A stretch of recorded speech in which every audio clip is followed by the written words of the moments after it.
Hi, this is Edward Troxel. In today's tutorial, we're going to look at a post that was on the forum, and it had 6 parts to it, actually. And some of the parts take more time than others, but let's look at each of the 6 parts individually. In this post, we're going to look at the 6 parts and see what they were. And then we're going to go through each one of the parts. I gave answers on the forum using key presses to actually solve what he was trying to do. But I wanted to go through now and create a script that would do each part as well. So first, let's take a look at the post and see what that was about. Here's the post, and he had asked for multiple things.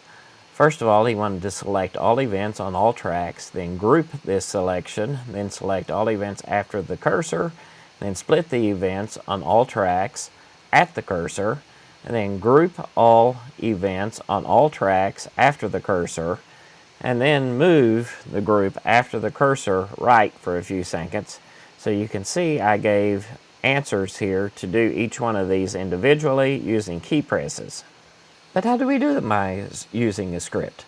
So let's go through each one of these individually and see how each one of these processes would be done. Of course, the first one is really simple, and all we have to do is select everything that's on the timeline. So let's see how we do that. Here's the script that will do that, and the first thing we do is after we get our myVegas variable, we go for each track, my track, in myvegas.project.tracks. Then we're going to go for each track event in mytrack.events, and then we're just going to simply set event.selected equals true. And that will select every event on the timeline. So in Vegas, if we do a CTRL-A, naturally that's going to select everything. And probably the easiest way to do it, it's also going to select all tracks.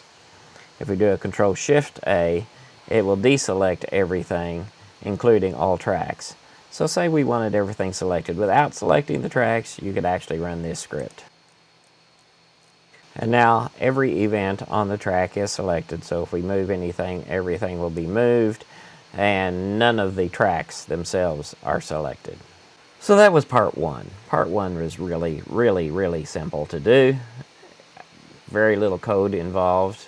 They're going to get a little more complex as we go along, but hopefully we can just do each one of these steps and see the process behind how we came up and did these. And so we're going to stop at the end of step 1 here, and we're going to continue step 2 in the next tutorial. So like, subscribe, and we'll see you in the next tutorial.